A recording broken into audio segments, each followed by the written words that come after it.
I'm going to have some people clutch their pearls, okay? You have not had a black president. You have not had an American Indian president.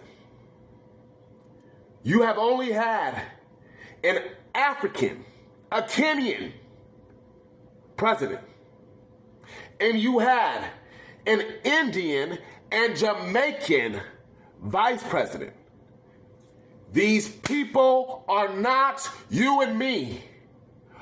All skin folk ain't kin folk. Get that through your thick fucking skull. You are not African.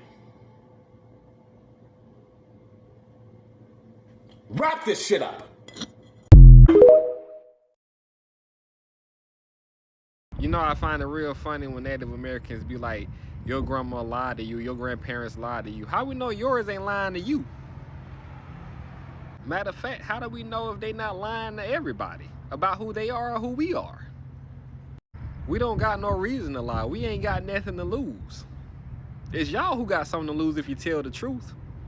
Our grandparents would get killed if they talk about them being Indian, and that's filed. That's in real government sites and paperwork. So that's why they didn't really talk about it, and they told us about it and kept it on the hush.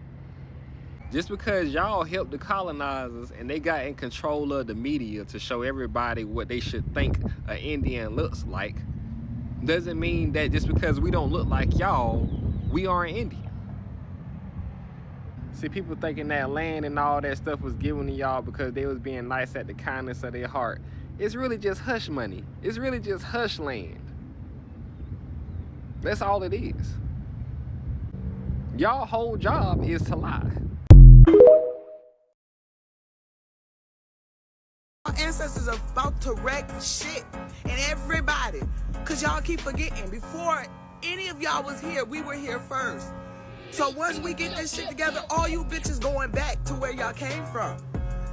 And for the people who care something, we need to unite. There is no unity, bitch. Listen, none at all. We don't want no unity with a whole bunch of motherfuckers we cannot trust. With a whole bunch of motherfuckers who done proved to us that they are untrustworthy. The fuck we look like falling for that shit again. I don't give a fuck how much y'all change y'all feelings, how much y'all done changed or turn over a new leaf. You can stick that shit all the way to fuck up your asshole. Cause like I said, I mean what I say. Watch and mark my words. When this shit hit the fan, all you motherfuckers are gone. This land is not meant for you bitches to be here. No matter how you feel. Y'all don't belong. And y'all will find out real soon how much y'all don't fucking belong here. Thank you.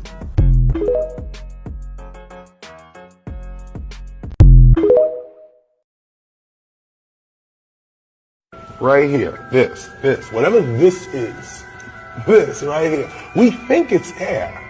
But I realize that if I stop, close my nose and mouth for 4 minutes, if I'm separated from this substance for 4 minutes, my heart don't stop. My brain don't even stop. My body functions don't stop. The first thing I lose is consciousness. I pass out. I could no longer stay aware. So I started to say, well, wait a minute. I'm not just breathing in air. I'm breathing in consciousness. I'm inhaling and exhaling God itself. And this air is conscious. One day, your experience here will be over.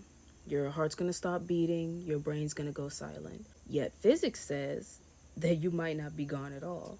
I got a wonderful video request from a very brilliant young lady who is curious about what happens when we pass on. And I am more than happy to share what I know. Your body is made of energy and information, and structured patterns that give rise to awareness. Let me clarify, your body is majoritively made of energy. Every atom in your body is 99.9% energy. You're already an energetic being. The body is only 0.0001% actual matter. And I know you've all heard the law of the conservation of energy. Energy cannot be destroyed, it can only be transformed or transferred. So the question isn't, does it end? The question then becomes, where does our energy go?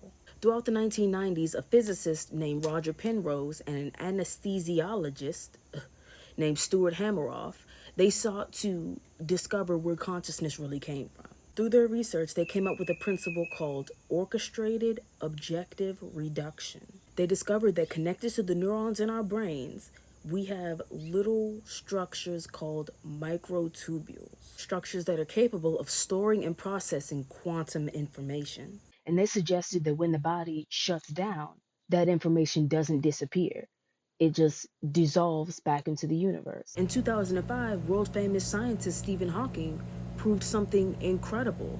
He proved that black holes, the most destructive force in the universe, even black holes cannot destroy information. And why would consciousness want it to be destroyed? It's widely thought that we are consciousness experiencing itself. That's why we are here. We are made from its desire to experience itself. So it only makes sense that it would record every bit of information and keep it. It wouldn't throw anything away. So to answer your question, this is what I believe happens based on physics.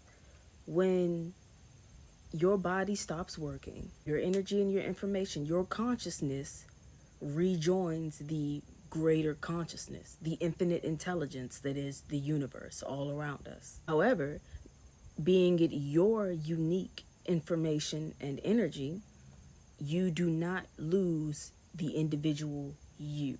As we've discussed in quantum physics, a thing can exist in, such as a quantum particle, can exist in two different states at the exact same time. This is called superposition. So your consciousness will enter a state of superposition where it is still you, despite having rejoined the greater collective. As for where you go, I can only imagine that you would go off into a different dimension. We are in the 3D, the third dimension, and you would be in the 5D, 10D, whatever dimension is pure consciousness. That would be where you are. That would be where you would go. As a 3D being, I can't begin to conceptualize or imagine what that might look like, but it very well might just be the start of a different experience. An experience that's different from this three-dimensional one. And I'm sure you're going to have a great time.